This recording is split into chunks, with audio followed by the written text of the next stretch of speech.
Hello, everyone. Thank you for joining us this morning.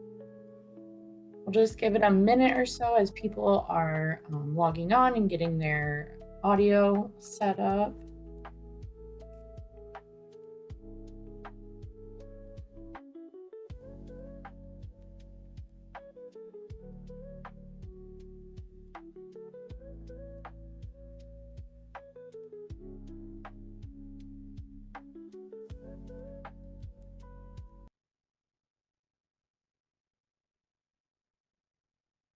Okay. Thank you for joining us today. Welcome to Grad School 101, Thriving in Grad School with ADHD and Neurodiversity. My name is Danielle Coleman. I'm an event coordinator with the Professional Development and Engagement team at Rackham Graduate School. We are joined today by our colleagues from Student Accessibility and Accommodation Services at University of Michigan. I will go ahead and let them introduce themselves to you. Mike, if you want to go ahead and kick it off. Sure. Thank you. Hi, everyone. Thank you for having us. I'm Mike Ziadat. I'm part of Student Accessibility and Accommodation Services, part of the Department of Academic Support and Access Partnerships, and I will give it to Kat. Hello, my name is Kat. I primarily use they, them pronouns, but she, her are fine as well. I am the lead disability access coordinator for graduate students in our office. I am part of SAAS, which is the big umbrella, and then specifically SSD, which is students,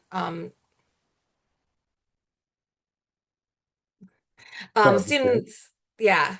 SSD, we're the arm that does a lot of the accommodations and works on implementation. And I will pass it to Andrea. Hello, everyone. My name is Andrea Truitt. I use she, her pronouns, and I am one of Kat's colleagues as well. I am a disability access coordinator for the services for students with disabilities. That listen, SSD. You use so many acronyms. I get like, listen, it just soup of alphabet soup. That's all it is. But we are excited to be here to share some information on how to, thrive in grad school because we know that it is a wonderful time and it's completely different than undergrad. It kind of seems similar, but it's not. And so we're excited to share some really good information with you today. So popcorn to Mike to share his screen. But I will do real quick, if you have particular questions that you want to ask or anything that's on your mind today that you're interested in knowing about, go ahead and put that in the chat. And so we're going to try to have a nice like Q&A question session towards the end, but feel free to put it in the chat so we can make sure that we are addressing any of your issues or concerns, okay? And like, we're so happy to be here. So I'm so excited for y'all. You're starting grad school. Yay! Okay. All right. I'm sorry. Popcorn Mike. Awesome. I will share my screen. Just give me a second.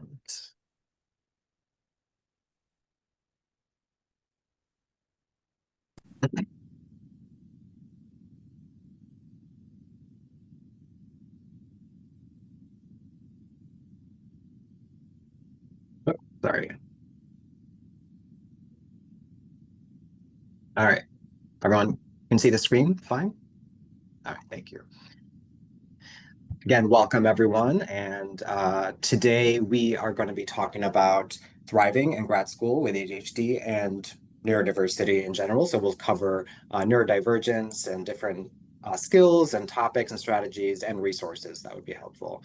We'll introduce you to our services and how to get connected and how to navigate grad school in general. All right.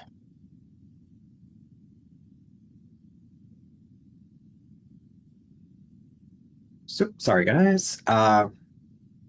So SAS, as mentioned from within our team, it is the division, the unit, I'm sorry, Student Accessibility and Accommodation Services. And in that we house different departments. As mentioned, I'm part of ASAP, Academic Support and Access Partnerships, which covers supplemental support and strategies for students, and we'll cover different resources that we offer.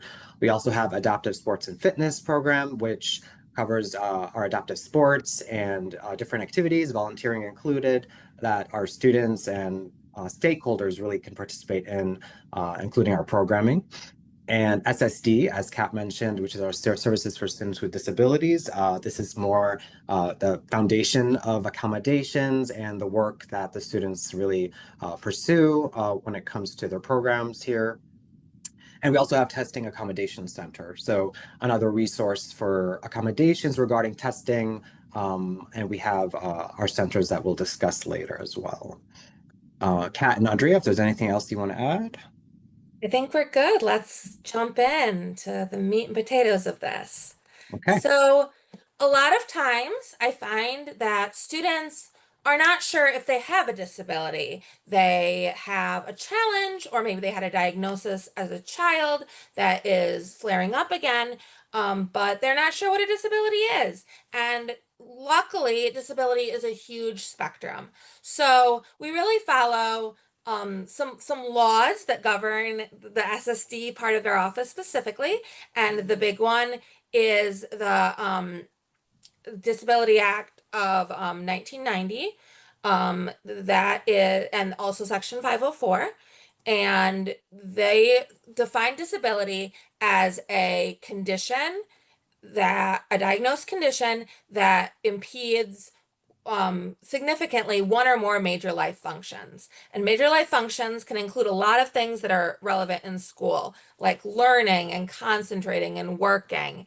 And it also includes like digestive functions and a lot of other things like that. So, disability can include, and again, some of these categories people aren't sure are disabilities, but they certainly are. Mental health, surprisingly, that is one of our biggest categories. If you have depression or anxiety and it's really impacting your work, please connect with us. Learning disabilities like specific learning disabilities in writing, reading, dyslexia, dysgraphia, cognitive disabilities like traumatic brain injuries. We also deal with a lot of concussions, especially after like spring break. Y'all need to wear helmets, please, all the time. But anyway, ADHD, which obviously we're going to be talking about during this presentation. Autism spectrum, which also falls under neurodiversity, so we will touch on briefly. Medical conditions and chronic illnesses, including things like migraines, cancer, IBS, diabetes, so many things. Physical conditions like limb differences, paraplegia, quadriplegia, anything that requires maybe a little extra time to get around, you use a mobility aid, things like that. Sensory conditions like people who are blind or low vision, deaf or hard of hearing, and colorblind. And we also support, like I said, with the concussions, temporary injuries and conditions like broken legs, broken arms, broken hands, broken heads, all of those things. So services for students with disabilities, as Mike briefly mentioned, is kind of the gateway into the rest of our office. So let's say you really resonate with what Mike said today and you really want to get connected with academic support and access partnerships, which is fantastic. What you'll want to do is start with us, start with our office, and you will work with a coordinator. We have about 10 coordinators on our team right now. So it's a very large team. It's great. We work with students encountering disability-related barriers to identify reasonable accommodations necessary for equal access. This is an individualized and interactive process because one of the things that I think of a lot is the saying that if you meet one person with ADHD, autism, whatever, you've met one person with ADHD or autism. They're all so different. So you might need one accommodation where your friend with the same diagnosis would need totally different accommodations. And so that's why we always have welcome meetings to try to determine what your barriers are and what's going to help overcome them. So we do academic accommodations. We have a technology specialist who deals with accessible media. And we also have a specialist who primarily works with students who are deaf or hard of hearing and arranges their services, but also does our accessible furniture and things like note takers. We focus on ensuring that students have access within the academic environment at the University of Michigan. So that means we're not here to make sure you succeed. That's up to you. That's up to every student individually. but you can't succeed if you don't have the access you need. So we start with access and then you build up from there. Andrea. Yes, so okay, so let's talk about, I think one of the things that's really important to understand that this process, working with SSD, getting accommodation, is very student-driven process. So we want to hear from you and what you've experienced, and to know that, and like I like to say, you don't know what you don't know. So even if you had accommodations in college, they may be wonderful for graduate school, but they may not be, and that's okay. I kind of think of it like, accommodations are like a good pair of jeans. Sometimes you got to adjust, even if you know your size. Okay. Now, we want to know like what is happening from your perspective and not just what people have told you or what you experienced in high school, that maybe your special education teacher told you or your 504 person told you, but really what have been your experience in this process. We want to understand it from your perspective. When it comes to documentation, a lot of times students want to know like, well, what do I have to provide? We do have a helpful documentation resource available on our website that can kind of tell you what a documentation that we do accept. And do not worry if it's like, oh, it's 3 years old or 5 years old. We actually take a look at the whole, your narrative as well as a documentation, because even if, for example, it's maybe 10 years old, does it help us provide some information on how you're impacting now? Now, if it says, Sally was throwing chairs, well, I hope Sally is no longer throwing chairs in graduate school, okay? But also want to make sure that we know that your information is protected by FERPA. So I like to say this more so with undergrads, if your mom calls and says, hey, what's going on with my baby, we can neither disclose whether you have seen this or not. So all your information is protected under FERPA. We do not share your disability or your diagnosis with anyone. Even when it comes to faculty, we let them know that the student is with our office, they've registered, they have these accommodations, please implement them. We do not say the student has fill in the blank of their disability or diagnosis, and then please help them. So understand that you are protected under FERPA, okay? Which is the Federal Education Records Protection Act. Yes, I believe. Okay, listen, I told you alphabet soup with all the different acronyms, okay? All right, so how do you get connected with us? Before we kind of get into the nuts and bolts of some of the wonderful tools and strategies we can use for those who have ADHD or neurodiversity, how do you get connected with us? Well, it's actually quite simple. You can go to our website and you're going to fill out our initial student information form or student initial information form. And there we also have that little scan is a QR code. There we go. At the bottom that you can scan with your phone to get access to our website. You're going to fill the information out. You're going to upload documentation if you had it. Do not worry if you do not have documentation. I know some students are very much like, well, I have nothing. Well, still talk with us because either we can provide you resources or we can at least have a starting point. Okay, so even if you're like, I'm unsure, it is okay. Schedule a meeting with us because one thing about accommodations, they're not retroactive. So just keep that in mind. If you do not get accommodations, they're not going to be retroactive if you get them weeks, months later. So just want to make sure you understand that. Then you'll meet with your coordinator to discuss. That's the welcome meeting that Kat had mentioned earlier. And then you'll work with your coordinator to implement your accommodations in your courses. And I like to say, university is very unique. Professors, departments, they're all different. And so it's really important that not only you have your accommodations, but you understand how they can be tailored to your particular course, okay? Alrighty. If there are any questions, you may put them in the chat. And like I said, we will try to address them as we go. But Mike, why don't you tell them about your thing? Yes. All right. And I do think we're getting questions, so we'll make sure to address them. So ASAP, Academic Support and Access Partnerships, we have different services and resources that we offer to students connected with SSD. So as mentioned by Kat and Andrea, once students are connected with SSD, we can have additional conversations about resources such as coaching. So we do offer one-on-one coaching to students.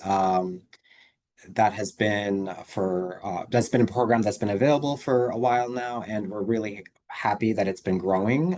So we have weekly one-on-ones with coaches, with students, and we have undergrads, grads, professional PhD folks working with students that come from all walks of lives. And that kind of brings us to the next resource, which is our study sessions. We have now two types of study sessions: our peer-assisted study sessions, which are geared more towards undergrads, but also students as well. And our advanced degree study sessions are geared mostly to our PhD, grad, and professional students. And the folks, the facilitators who run those sessions, for our past sessions, they are our graduate student coaches. So they are grad students, master's students that support usually undergrad students or some grad students that are in their same program. And we have our advanced degree coaches as well that facilitate our ads, our study sessions for PhD students, as well as the one-on-one coaching with PhD students. So to have that PhD perspective is very important, we've noticed in our coaching. And the study sessions, while they're different, depending on the coach and the student's needs, they consistently have work on check-ins, strategies on studying and thriving, body doubling in many cases. Accountability is a big factor for our students sometimes in our studies. And we do have some writing support and other supplemental support in our study sessions as well, such as Sweetland, a peer writing consultant, is available in some of our sessions to support students in their writing. And we also have a series of workshops called our Coaching Corner, which we offer most semesters, fall and winter. And we have workshops that cover various disability topics, neurodiversity topics, specifically executive functioning skill topics, covering specific needs that students have, specific strategies, tools, and whatnot. One of the tools that we offer is our Canvas asynchronous course, which students can access once they're connected to SSD. And in that course, they could access the resources and the skills in an asynchronous way through our modules. And that's just a nice way for students who don't maybe have the availability to meet with coaches on a weekly session, or maybe aren't capable of joining the study sessions. All right. We also have partnerships that we continue to expand on. So just a reminder that we work and collaborate with different departments to make sure the student is thriving, not just on an academic level, but a personal level. How can they thrive in their profession? How can they thrive in their mental health, etc. And we do offer mini grant opportunities to support accessibility and inclusivity efforts, and tutoring resources and scholarships. So we offer funding for tutors when the tutor is not available on campus for that class, or the student's needs go beyond what's available on campus. Great. Well, before I jump in and really switch gears, I do want to address a question that was in the chat because this is kind of complicated. The question was, are the accommodations only for courses or also for research and workshops? That's an excellent question. And the answer is, it depends. And so if your research is your job, then it would go through the Disability Equity Office. They are the one, which is part of ECRT. They are the ones who do employment accommodations for all employees, including graduate student assistants. However, if your research is for school, you're getting credit for it, you're not getting paid for it, unless, it's part of a stipend or what, but it's school, it's your research for your dissertation. We can certainly talk about accommodations for that. We also do offer accommodations, like if you have workshops that are part of your program, that we could possibly accommodate that. We definitely make sure students have access if they need captioning or an interpreter or things like that.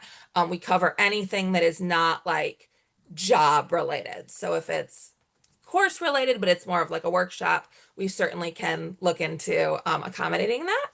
We also do accommodations for prelims, quals, things like that. And we dissertations we can talk about.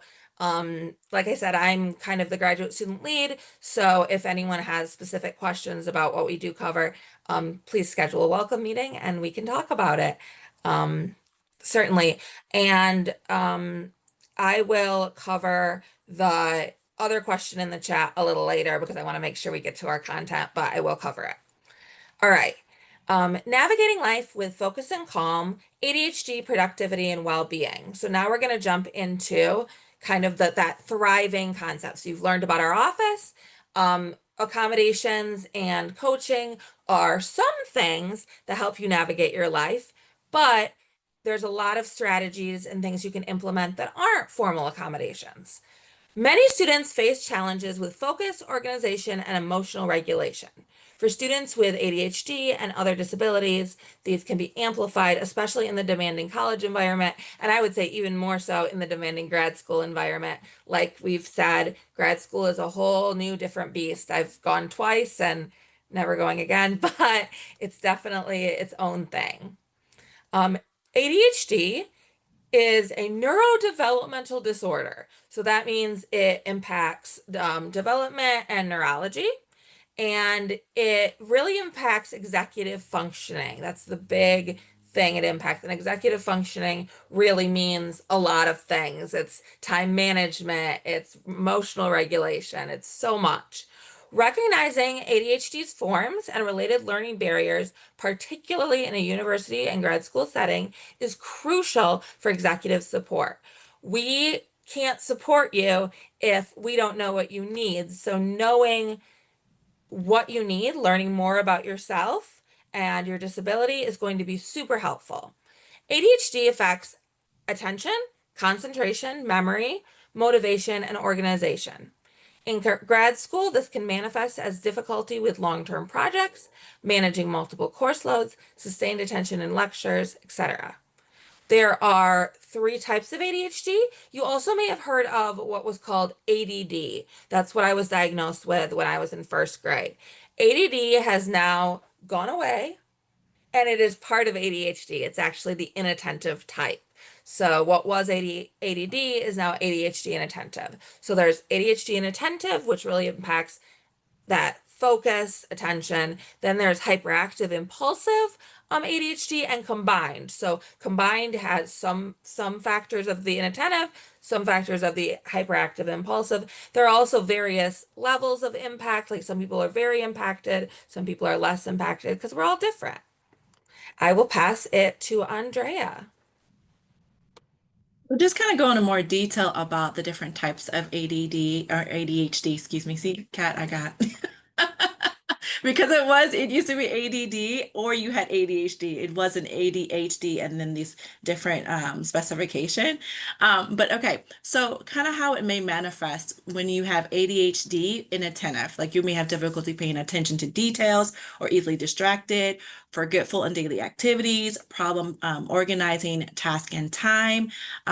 With hyperactive impulsive, there's excessive fidgeting or movement. You may have difficulty sitting still. You have impulses such as interrupting or acting out without thinking and talking excessively. And then if you have what we could say ADHD combined, you kind of have a little bit of both in your basket, right? So you may exhibit symptoms from both inattentive and hyperactive impulsive types, and actually combined is the most common type of ADHD. And sometimes I ask students, do you find that your distraction is more internal or is your distraction more external? So is it like anyone outside of you, it's fine, but your mind is kind of going everywhere? Or is it you're more easily distracted by external things like people or like someone, rubbing their hands together in the classroom and such, okay?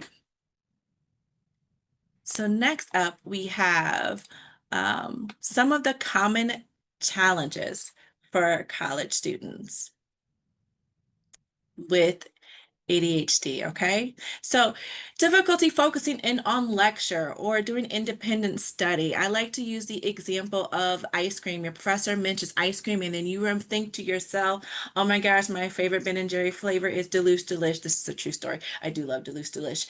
And then you're like, I wonder if it's on sale at Meijer. I believe Meijer said they had a buy one, get one free coupon. And then, and next thing you know it, you're 10 minutes down and you have your plans for tomorrow's dessert and you've missed about 10 to 15 minutes of that lecture. Okay. That's like that difficulty focusing in on lectures or during independent study. Misplacing assignments, notes, or essential items, chronic lateness for classes, appointments, or deadlines. So sometimes you have what we call the time time fatigue or time illusion.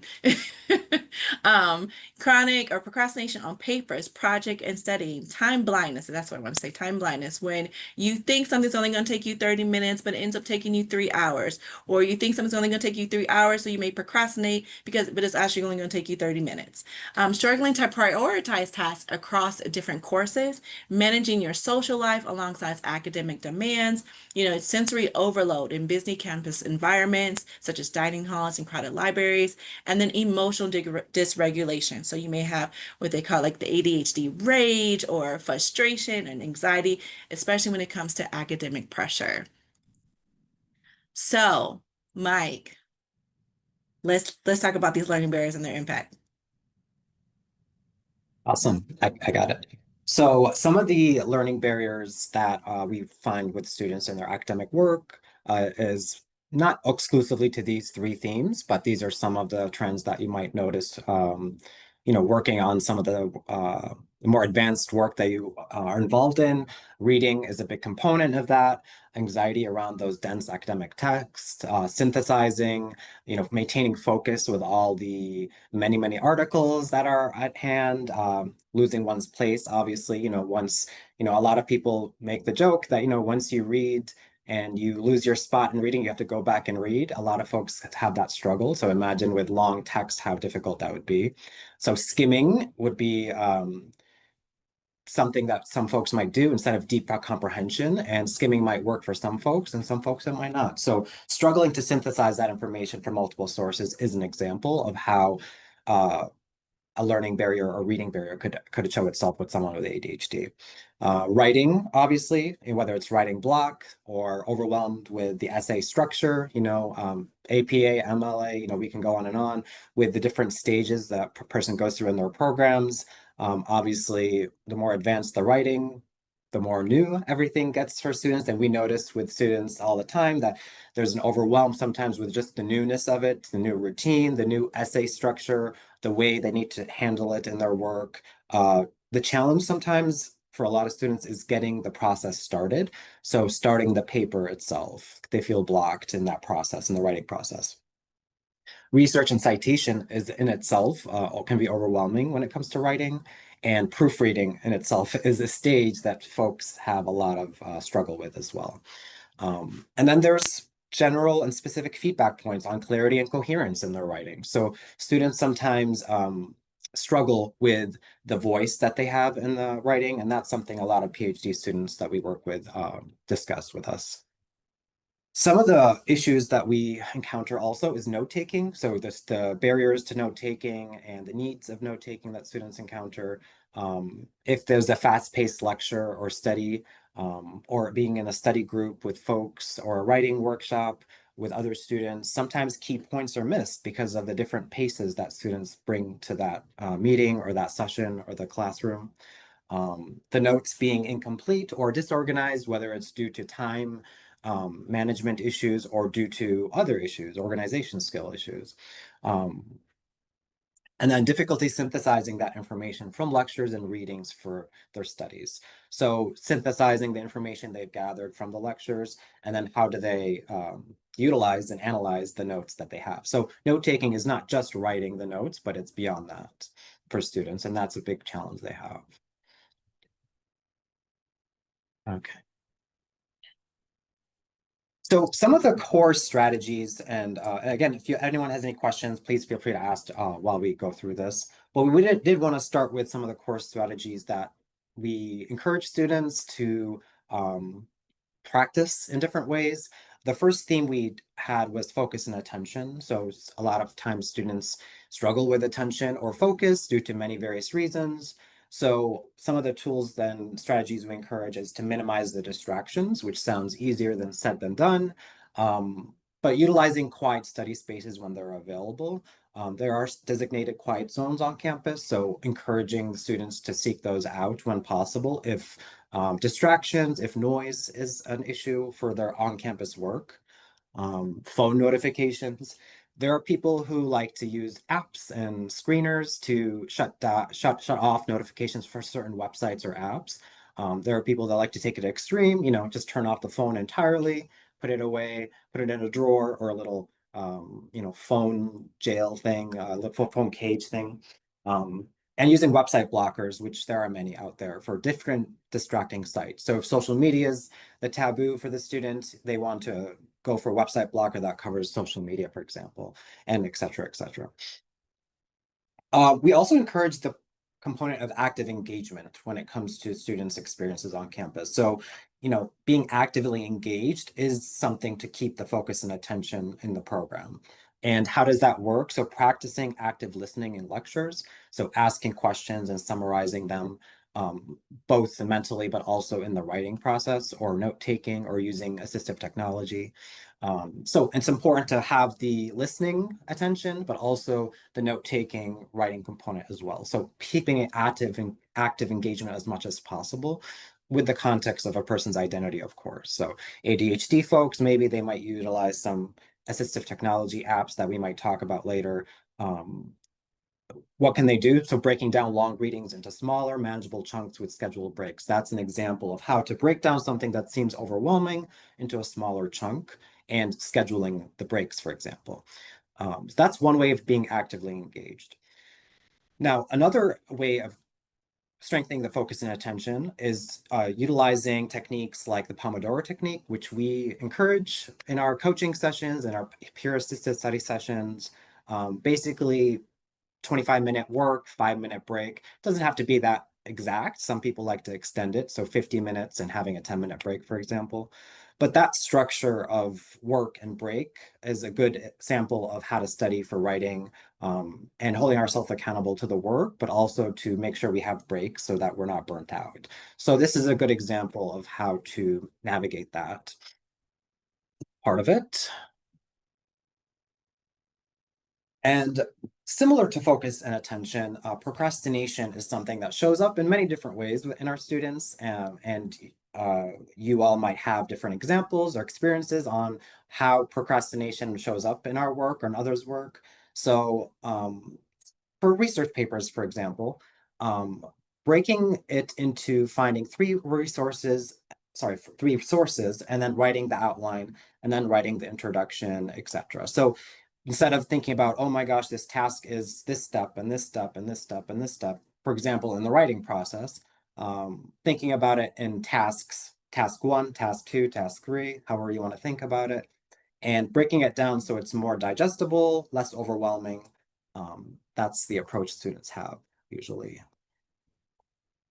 The just start rule. A lot of our students communicate very directly that starting the process is one of the most challenging parts of the process, usually, whether it's writing or studying or research or any task really that academic or personal sometimes. So committing to working for that task for just 5 minutes, for example, seems very minimal, but it gets the process starting, and having something is better than nothing. So just start, having the just start is really important for some students. And then reward systems, and we'll talk a little bit about this later, acknowledging and rewarding ourselves for completing small steps. So if you did an hour of work, 50 minutes of work, 25 minutes of work, if you're doing the Pomodoro approach, reward yourself with a break, a nice snack if you want, something to give you that good feeling, if you will. So the reward systems is very important for motivation factor as well. But not only is motivation important, we need to be accountable as well. So accountability is a big factor that we include in our sessions, in our programming as well. Studying with a body double, whether it's a friend or classmate, a study buddy, sharing goals or tasks together, a trusted peer or mentor. So someone in your program, a friend, someone you just met, but you have a lot of things in common or same classes, find those study buddies or body doubles in any way you can would be the best recommendation we give. Hey Mike, can I interject real quick? Please. Sometimes when it comes to accountability, just to kind of present it in a different way, like what I do, you may do this as well.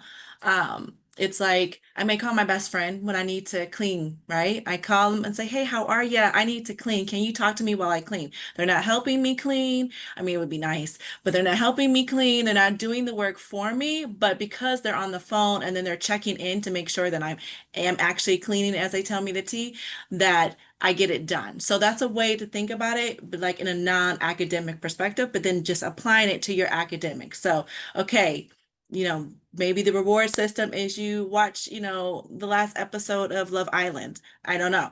But you do something, you have an accountability partner to kind of help you to stay on track. It's not that they're doing the work for you, and it's not that, they're taking anything off your plate, but they're really just helping you stay on track. Okay? Because I know accountability can kind of seem kind of, I don't know, a little bit scary. But yeah. Okay? I hope that makes sense. Thanks for that context, Andrea. Definitely, accountability is a word that joining this work, we were hesitate initially. Accountability sounds very powerful, strong, but it's the concept of self-accountability that we encourage, like not the punishing way. And I know that word has a very strong feeling to it. So we're trying to reclaim it in the sense that like accountability is us being there for each other. And that's what we want to encourage students to do. And in our study sessions, for example, students are studying, doing their work, but we encourage them to be accountable for other non-academic things. So doing their laundry, for example, while they're doing that. So any personal task, academic task, like accountability is not just for studying, it's being accountable to all the goals, all the things we want for ourselves. And we'll talk about that a little more. And then lastly here, we want to include like deadlines for students. Some folks don't like the concept of deadlines. Obviously, deadlines are there a lot of time. So we do have to remind the commitment to deadlines in the context of accommodations, of course, if that's necessary. But having general deadlines as well might be helpful, especially when we break down the task into little steps. Having dates for each step would be a good approach. Excuse me. And then the next theme would be time management and planning. These are some skills that we regularly talk with students about and discuss strategies and skills. So some of the things that we've noticed is time blindness, awareness, understanding that time perception can be challenging. We always try to encourage buffer time for students who struggle with, being overscheduled or time management seems to be an issue. So encouraging them to have that buffer time, not just for like wellness and, making sure you're not burnt out, but to take care of things that need to be taken care of, that break needs to exist because we need to be aware of time. And if we're not aware of time, sometimes things fall through and that's not fun sometimes.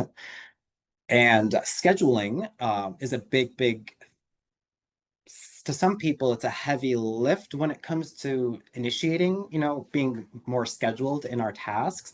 So everyone has different approaches. Some people like to have it more digitized. Some people like to use a little, calendar, notebook, or on their fridge, they can have a calendar, using a big board, if you want to have a mind map for yourself. So there's not one way to do this, but for example, we encourage students consistently to utilize Google Calendar whether it comes to scheduling, academic tasks, reminders, events, even like their courses and whatnot, anything, and then keep building a calendar for their studies. And then if they want to have a separate calendar for other things, for example, and some folks like to have their calendars integrated. So just having that personalized approach with scheduling is really important, understanding who we are and how we schedule ourselves. Google Calendar is primarily what we encourage, obviously, at the university, but any of these would be appropriate as well. Study blocks, social events is important because we want students to be able to have a social life, and go out with friends. So in our coaching sessions, it's not just when are you doing your homework? When are you doing this assignment? When are you doing your research? Are you taking time to yourself? Are you eating well enough? All those things. So scheduling goes beyond studying. Building a routine, establishing that consistent daily or weekly or monthly or semester-based routine, depending on the pace that the person's working on, the program they're in, and understanding our sleep rhythm, our eating habits while we build those routine, the healthiest way we can and the best way we can for ourselves. And then prioritization of tasks, using something like the Eisenhower matrix, and other approaches like Eat the Frog or the Spoon Theory to address tasks. And I'll touch on these a little bit just so you have an idea of what that might look like. And if the quality of the image isn't the best right now, please let us know and I'll share it in the chat as well. But basically, we have the first up on the top left, that's our that's our Eat the Frog. And basically, these are 4 different approaches that we, ask students in our, whether it's the coaching session or whatnot, where do you think you might fall in these 4 categories? Eat the frog, spoonful of sugar, climb the ladder, dangle the carrot. And if they choose one, or they can mix and match sometimes. So we get different responses from folks. Some people say it's none of these, all of them. So this kind of summarizes what that is. Eating the frog is doing the worst thing first.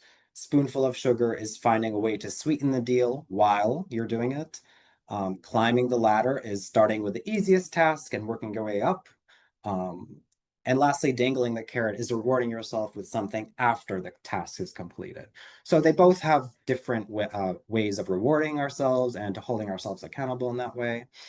Another approach is the Eisenhower matrix to the right. So you categorize your tasks based on the urgency of it or the importance of it. So for example, if something is very important and very urgent, do it, top left. If something is important but not urgent, schedule it. If it's urgent but not important, you can delegate it, So there's different approaches that we can have when it comes to completing tasks. And students, when they have a group or peers or whatnot, of course, this is a great way to practice these tasks as well. And there's something called the ABC method, which is similar to that one: must do, should do, nice to do. So there's not one magical way to do this, but we try to offer options and strategies to students. And when we feel like we land on something together, we find different strategies and tools and assistive technology that might support them.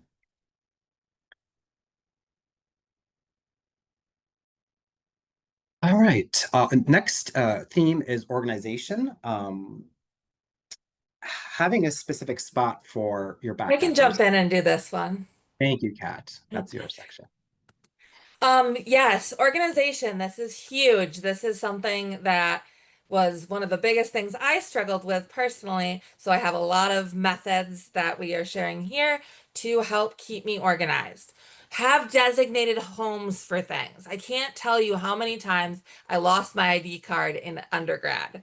Have a specific spot for your backpack, your keys, your ID card, your wallet, your phone when you return to your dorm or apartment.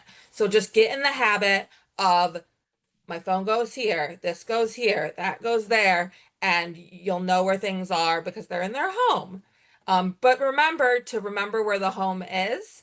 Sometimes people, myself included, struggle with, you put it in a really good spot, but you don't know what that really good spot is. So maybe sketch out where things are, or use a tool like that. Digital organization. Use a consistent folder structure for all your digital files on your computer or cloud storage. So name things very clear. If you have multiple drafts, dissertation proposal, draft 1, and the date. Dissertation proposal, part 2, and the date. Draft 2 and the date. Just make sure you're using what works for you, but keep it consistent. There are note-taking apps that can be really helpful for a lot of people for their courses, like Evernote, OneNote, and Notion, that allow for easy organization, search, and syncing across devices. And then a huge thing that I do is color coding. So color code your binders, your folders, your digital notes by subject. I also, when I'm handwriting things, I color code headings, things like that. Color coding can be extremely helpful. Now we're going to shift to something that really is common in neurodiversity, but we don't talk about it as much. And it's really important to take care of ourselves and our emotions, because that's the foundation we're building on. Like, if you're not taking care of yourself, something's gonna give and everything's gonna collapse. I know sometimes it feels like, oh, I don't have time to take care of myself. But that's what you need to do, because it will catch up with you if you don't. So let's talk about some emotional regulation. Nervous energy is really common in neurodiversity. So if you have nervous energy, channel it into productive outlets. Take a quick walk around campus between classes. Doodle during lectures if it adds focus. I know that I take really detailed notes because if I'm not writing, I'm not paying attention. So do that, and also use discrete fidget toys. There are so many quiet fidgets that you can use. I'm pretty much always fidgeting. And that's a really good strategy if you need to, be doing something with your hands or, doing something physical whilst you listen. Just make sure it's one of the silent ones, not like one of the really loud clicky ones, but there's lots of options. Anger management. Sometimes we have, our cup of stress fills, overflows, and we are really angry. So practice stepping away from a frustrating situation, like a frustrating group discussion. If you can't step away, teach yourself some deep breathing exercises. I really like box breathing. So try some different breathing exercises. And before responding to a challenging email from a professor, I always give the advice of, if it's not urgent,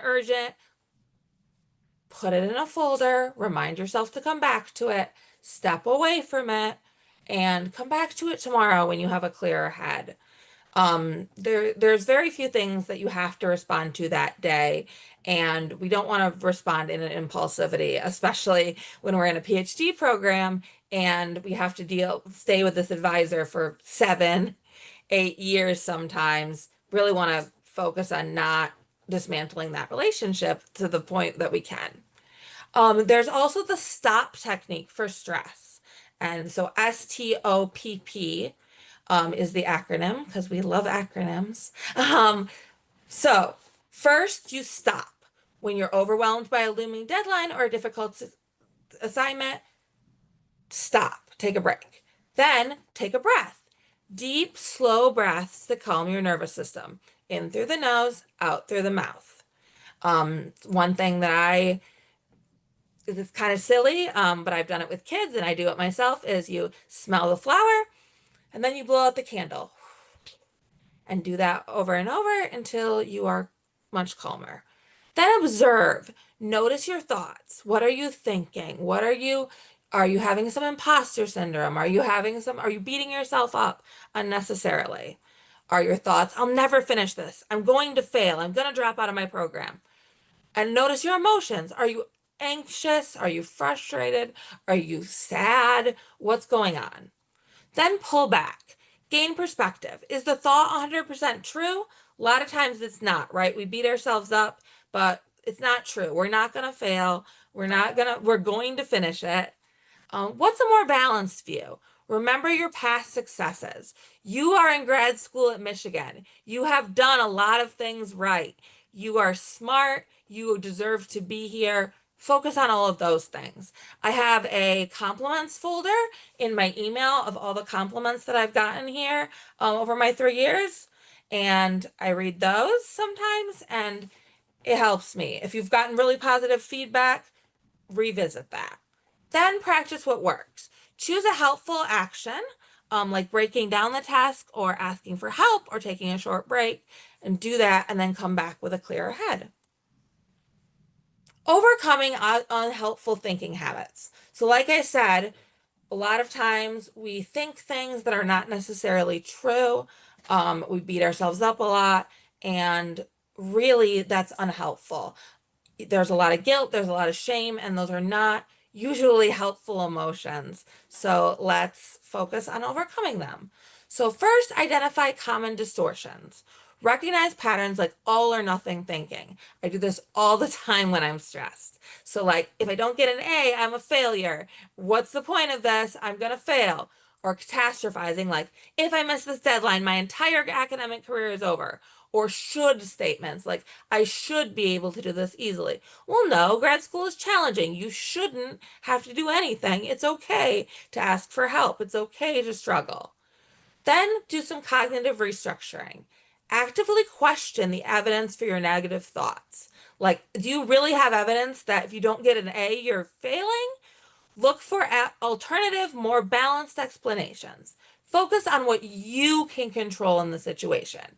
Where is your power? What can you do? And let everything else go.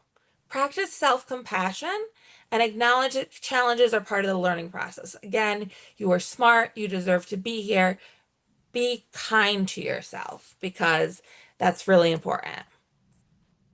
Now I'm going to pass it to Mike, who's going to talk about assistive and adaptive tools. Thank you, Kat. So here we're going to talk a little bit about just the more tech side of our work, assistive and adaptive tools. Some of these tools are through the university. Some of them, obviously, students might have to seek on their own. So we are in a constant battle with students on the resources that are available, because this is ever growing and the needs are ever growing, and people are learning more and more about this with each year. So some of the apps that we find ourselves kind of encouraging students to utilize, some of them are reminder apps that have location-based alerts. So Todoist, Google Keep, Apple Reminders, calendars that are smart and integrate assignments to deadlines. So Google Calendar is the big one. Google Calendar has a lot of features that students every week find new stuff about. So Google Calendar has many features that really, really are smart and integrate those different tasks and tools. Note-taking applications, Glean, previously known as Glean Genio, Notion, OneNote, Notability. These are some examples of, different note-taking and writing tools that students use. Noise-canceling headphones. These are some types of headphones. Obviously, the newer headphones in general, a lot of them have more accessibility features. So encouraging students to look into the software of the device they have, or in some cases, offering devices to them if they're available or funds are available. And text-to-speech, bionic reading. What that means is highlighting the first few letters of a word to guide the eyes and reduce the reading time distraction. We talked a lot about losing track of the reading. This is an example of a support system for that. Text-to-speech software, so Read and Write, Natural Reader. These are some examples of softwares that do a good job of text-to-speech. And a lot of students who are disabled or neurodiverse do benefit from those. Screen readers, of course, and virtual highlighters. So this is a big one. Adobe Acrobat Reader has a highlighting feature for digital documents, for example. And especially with folks who like to highlight the old-fashioned way, using markers and paper, we encourage that. So this is not to replace that if folks are not comfortable with the digitized note-taking. Speech-to-text software, other examples are Apple Dictation, Google Voice, Window Dragon Naturally Speaking. I've learned about this only recently, but apparently it's really helpful when it comes to speech-to-text for a lot of students. Word prediction softwares also are something that come in handy for a lot of students. Digital graphic organizers are a big one. We have folks who love mind mapping and outlining, and this is a great way to get this process started.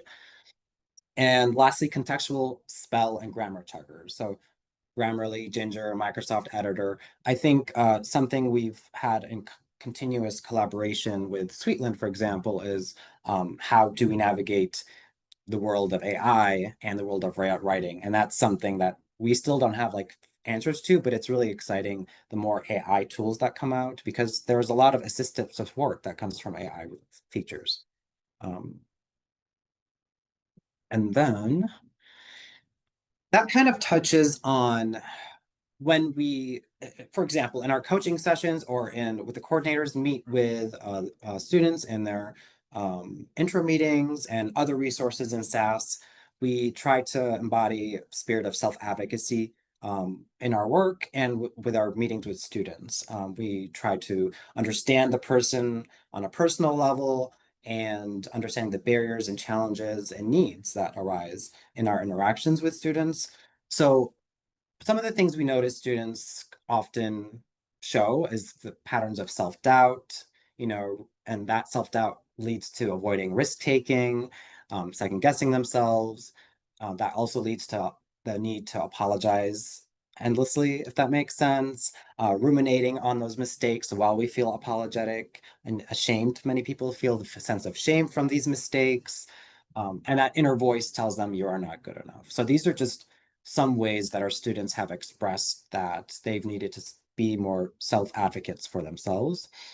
Some of the strategies we try to practice with students, practicing acceptance, learning to see reality as objectively as possible without judgment and shame, and accepting that we have strengths and things that we need to work on.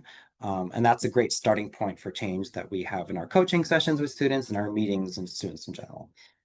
Some of the breathing techniques were mentioned already. For example, the diaphragmatic, the box breathing, the 4-7-8 breathing, which is 4 seconds inhale, 7 seconds hold, 8 seconds exhale. The box breathing is a 4-second box, so 4 seconds, 4 seconds, 4 seconds, 4 seconds. So everyone's body might want to relax and calm itself in its own way. So just understanding how we relax through breathing. Another bodily way to calm ourselves is a progressive muscle relaxation, which helps manage anxiety, promotes a relaxed state of body and mind as well. Working with our thoughts instead of fighting our thoughts. Intrusive thoughts, is one example of thoughts that can come. Oftentimes we need to, challenge them, but sometimes we need to work with them. So identifying and challenging those negative thought patterns. Do I catastrophize a lot? Do I generalize? When you notice that this is something that you do, that's a good point to understand that this is something that I am working on, and reshaping those core beliefs or mindsets based on what we discover. Exposure therapy, facing your fears, gradually confronting situations that we avoid, whether it's because we second guess ourselves or don't want to take that risk or feel like we're not good enough. So understanding that facing our fears can gradually help us reach those small manageable steps to shift our expectations and overall build our confidence as we grow. Developing self-confidence leads to obviously more fulfilling relationships, whether it's in real life or in work or school. Our anxiety is reduced and depression hopefully as well, and empathy increases as well. So there's a journey that comes with confidence and self-advocacy, and we try to be very cognizant of that with our students. And it's having a stronger self of one's authentic self-acceptance, and shaking off the feelings of shame, imposter syndrome, as mentioned. And something really we find valuable in self-advocacy is understanding what the goals are that a person has, whether they're academic or personal or whatnot. Are the goals realistic? Are they goals that align with our values? So talking about how can I commit to my values and also accomplish my goals at the same time. And then addressing setbacks. So recognizing when there are setbacks, of course, and addressing them as they come. They're normal. It's normal to make mistakes. It's human nature. We need to learn how to cope with that, recommit to the goals if we need to, seeking support if we need that, giving credit because there's a lot of accomplishments that go into, for example, getting into PhD. So there's a lot of wins and successes that's already there that we need to celebrate to build our confidence and to build our program work.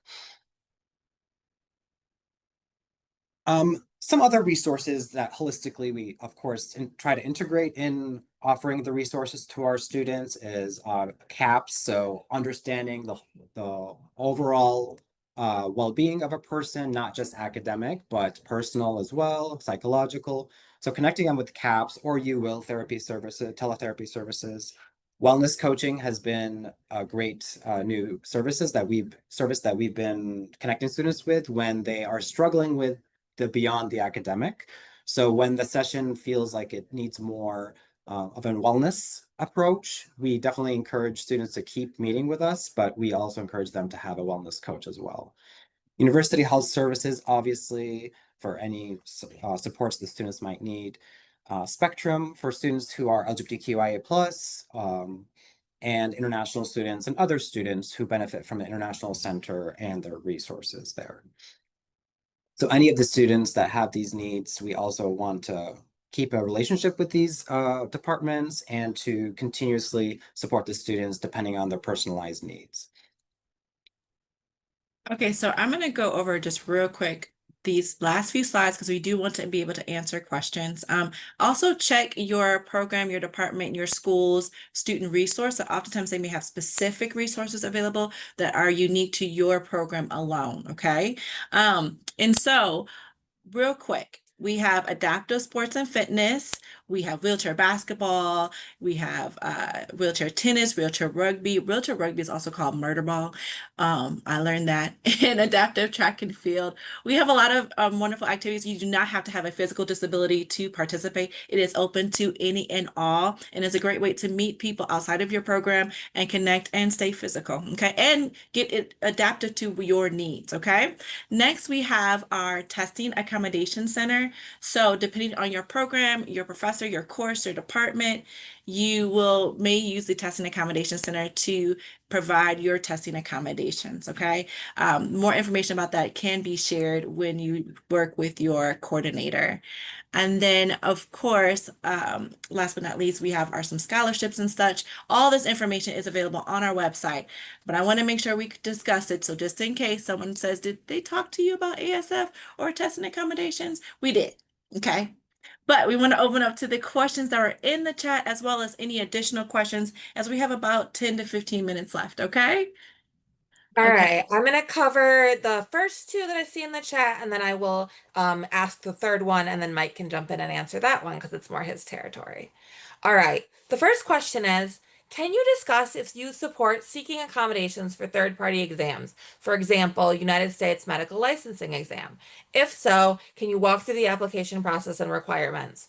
This is a complicated question because all the tests are different, right? The GRE is different from the MCAT. What they require is different. What I recommend is if you plan on taking a licensing exam and you have a disability and have accommodations, as soon as possible, so like a year before you're taking it, go to the website, Google, MCAT accommodations or what have you, and review the pages. There's a lot of information available. Sometimes our office can support things. Sometimes they don't want our input. The MCAT is an example of where they really don't want our input. They want specific evaluations and documentation from medical professionals or psychological professionals, depending on what your disability is. There are also, I know Andrea talked about how our office is very flexible with documentation. Unfortunately, a lot of these exams are not. They want very current things within the last 5 years. They want an actual full evaluation.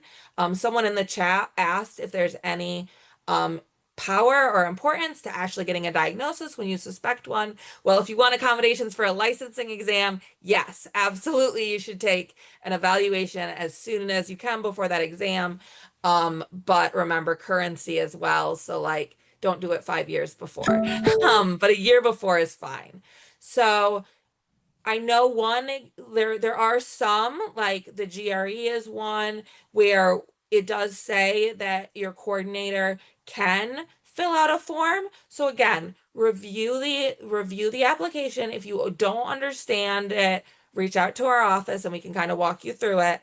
But all these exams are going to look different and what they want is going to look different. But one thing that's very common in all of them is they want specific documentation. So really look specifically at that. Our office is flexible. They're not always so flexible. Another question is, how soon can we schedule a welcome meeting? Can it happen in advance of the start of the semester so that the accommodations are already in place for when classes start? What a great question. Yes. Connect at any time. We do have students connecting through the summer. I recommend scheduling now because our calendars do book up sometimes 2 or 3 weeks in advance once we get rolling into the fall semester. We will have what's called an expedited review for like simple testing accommodations.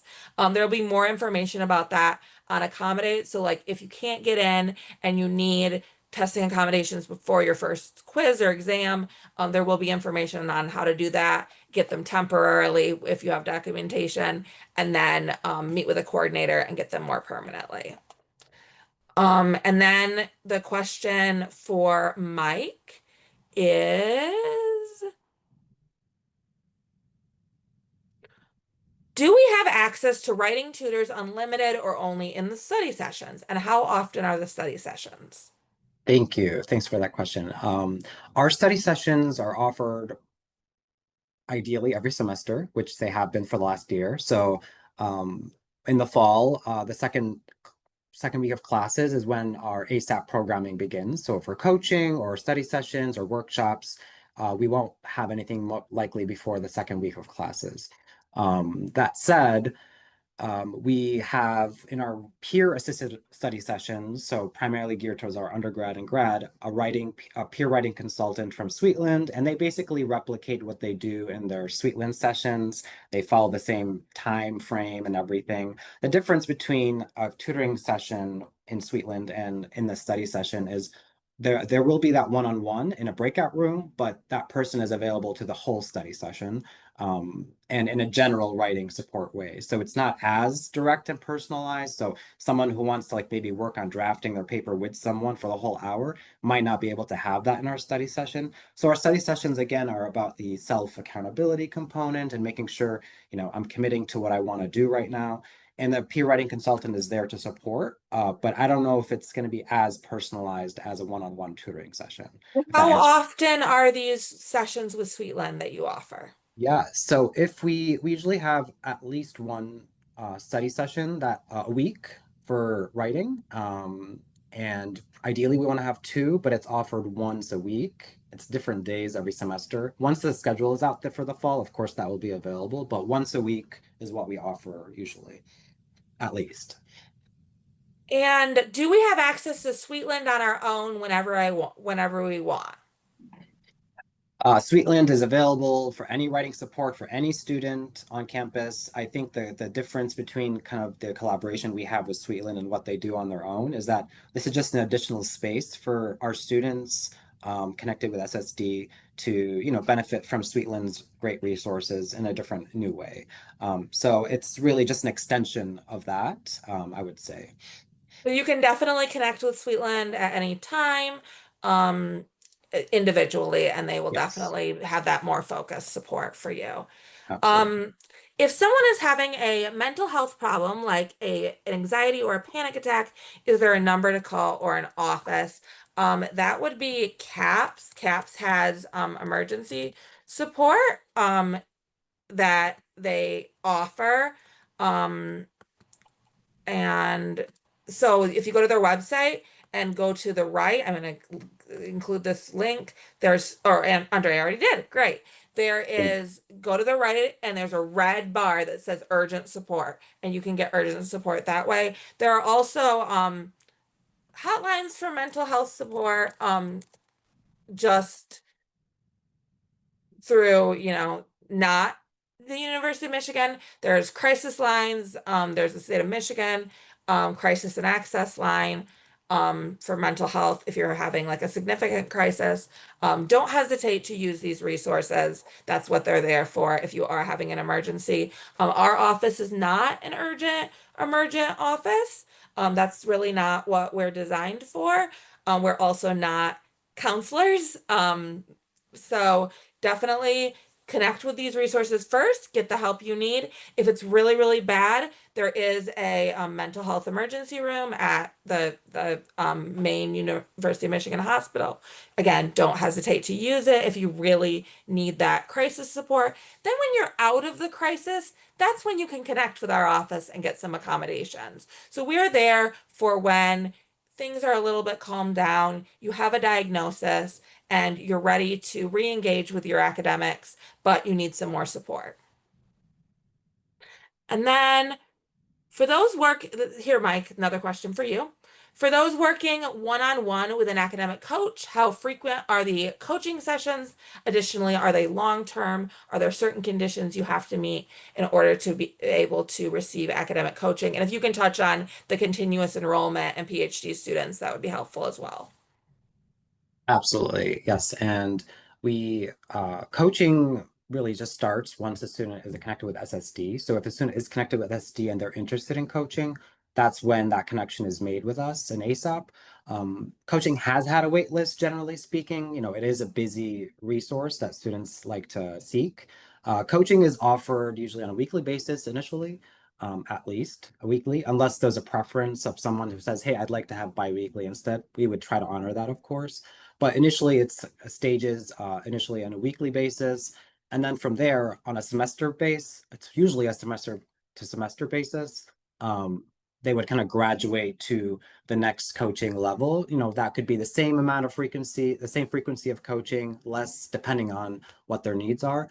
Typically, it goes from like weekly to bi-weekly the next semester, and kind of until the student doesn't need coaching anymore. The goal is to be able to accomplish that kind of collaboration, but also work on the skills. So we don't want to have a static relationship in the coaching, meaning like it's there available all the time, but we do try to honor the needs of students depending on the wait list that we have and depending on the students' needs. As we mentioned, like ASAP support services are more supplemental support, after your entry into SSD. And that's why we have a wait list. That's why these services are newer and booming. So, if you ever have any questions, please reach out to us about any ASAP services or SSD services or any services in SAS. And we're happy to accommodate or try to accommodate anything we can when it comes to your needs. So it is 12:13 p.m. And so I think we have gone to like literally the minute. So I am truly excited and grateful to be here today that we were able to share this information with you guys. Our website is right there on the screen. Feel free to connect with us because we want you to connect. And if you do have any questions, you can always send an email to the SSD office. It will get routed to the correct person.